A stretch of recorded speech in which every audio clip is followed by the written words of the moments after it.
Hi guys, Colleen from Walking the Resonant Path here. I just wanted to do a Book Grocer unboxing for you. I bought quite a few books from Book Grocer and they've just arrived. I've cut the top bit open already because I'm a klutz with a knife, so I didn't want to cut myself, but I haven't pulled anything out yet. So we will open it up, and I can't remember all the things I bought, so we will see together. I'll read you the blurb and maybe you'll like them as well. So,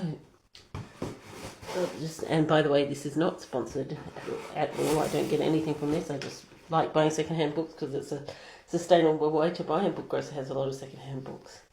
So the first one is The Murder Bird by Joanna Hines.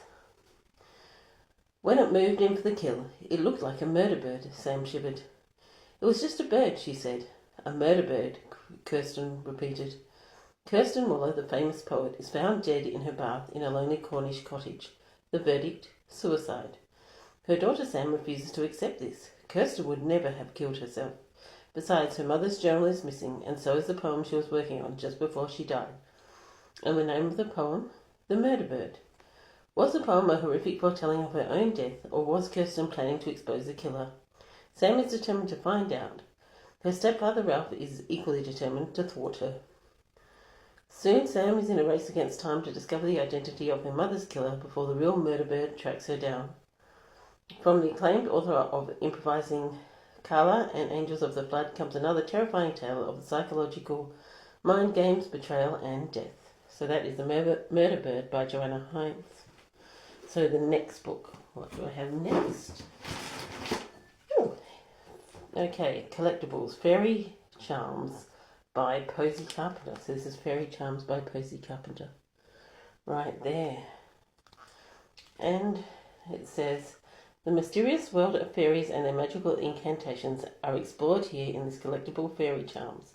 Recipes, poems and chants are all accompanied by beautiful artwork containing mystical woodland dwellers and flighty fairies. Providing a guide to the many fairy species as a well-known antidote to fairy mischief, this is an indispensable companion for anyone wishing to learn more about the fairy kind. So that is Fairy Charms by Posy Carpenter.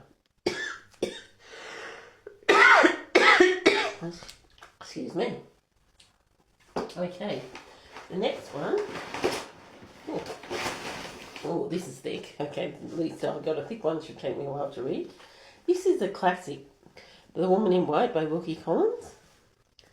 If you don't know, it's one of the classic Women in White tales. There's a lot of them, but a lot of them have been modernised. This is one of the classic ones.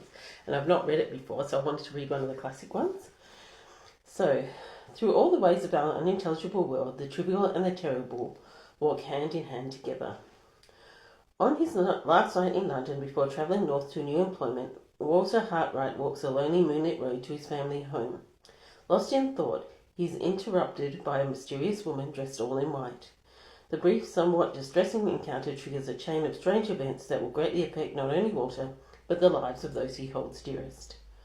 Wilkie Collins based his most famous novel on a notorious 18th century case of abduction and wrongful imprisonment.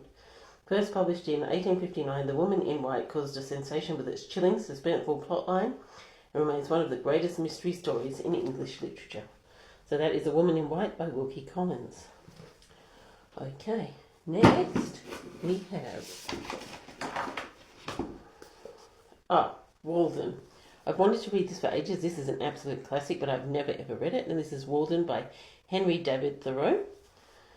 So, I went to the woods because I wished to live deliberately, to front only the essential facts of life, and to see if I could not learn what it had to teach, and not, when I came to die, discover that I had not lived. In 1845, Henry David Thoreau left his home in Concord, Massachusetts, to live a contemplative life in the remote house that he built himself by tranquil Walden Pond. Throughout his 2 years there, he diligently chronicled his observations. A positive and insightful look at human solitude, Walden remains a highly regarded work of transcendentalism, environmentalism, and individual enlightenment. So that is Walden by Henry David Thoreau. Okay, what do I get next? I got A Year in Provence by Peter Mayle. There we go. Among the vines stood an old stone farmhouse, weathered by the wind and sun to colour somewhere between honey and pale grey. In the afternoon sun, with the wooden shutters half closed like sleepy eyelids, it was irresistible. First, a dream of a life in Provence, and then a home to match the dream. Moving into an old-fashioned farmhouse at the foot of Luberon Mountains, between Avignon and Aix, excuse my pronunciation if they're wrong, was the beginning of an exotic and bewildering life for Peter Mayle and his wife, the beginning of a year in Provence. It was a year that began with lunch. By its end, they had survived the buffeting of both the Mistral and the soupy accent of the native Provençal, overseen the planting of new vineyards, endured invasions by builders and guests, and eaten and drank both memorably and often. A year in Provence is Peter Mayle's own hilarious description of their pleasurable and occasionally frustrating experiences, an account that attempts to answer the question, what is it really like to live in Provence? So that is A Year in Provence by Peter Mayle. Okay, next we have Thicker Than Water, a memoir by Kerry Washington.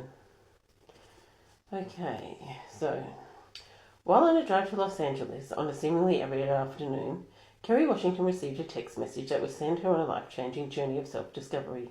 In an instant, her very identity was torn apart, with everything she thought she knew about herself thrown into the question.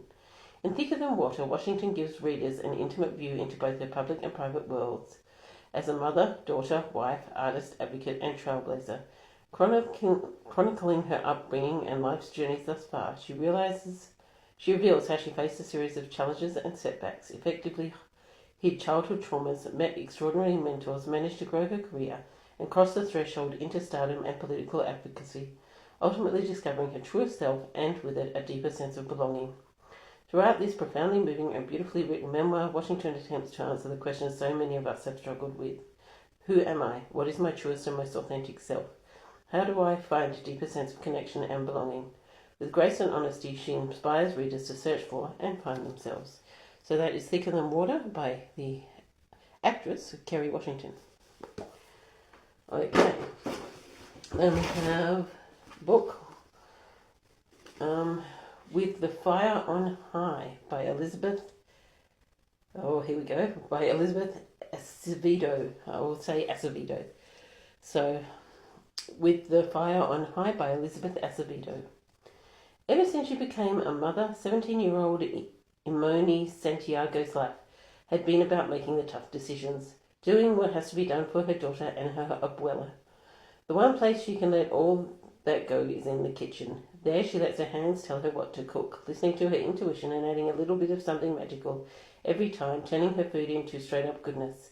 Even though she's always dreamed of working in a kitchen after she graduates high school, Imoni knows that it's not worth her time to pursue the impossible.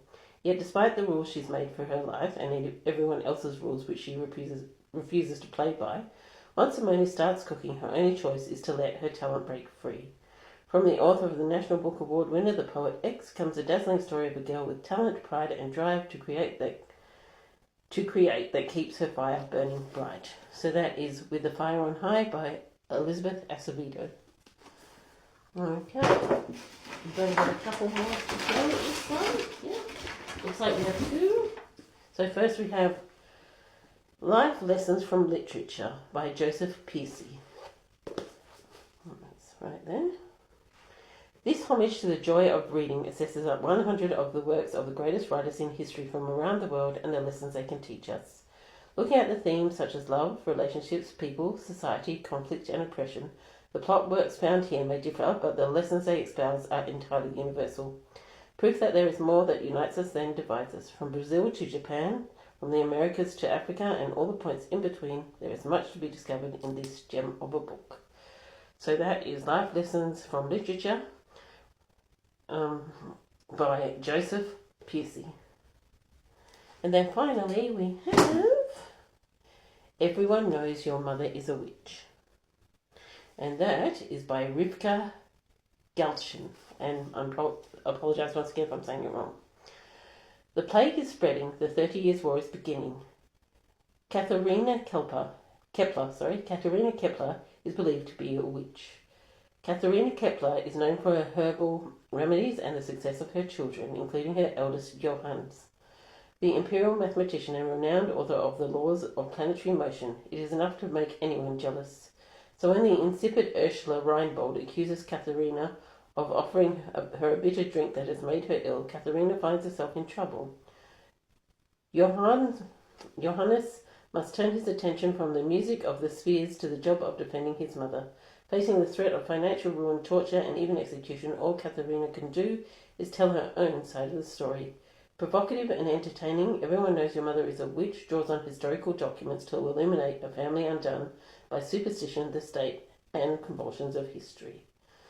So that is Everyone Knows Your Mother is a Witch by Rivka Galchen. Okay, well, I just wanted to share what I got from Book Grocer with you, and I hope you have a glorious day and do whatever resonates within your soul. Bye now.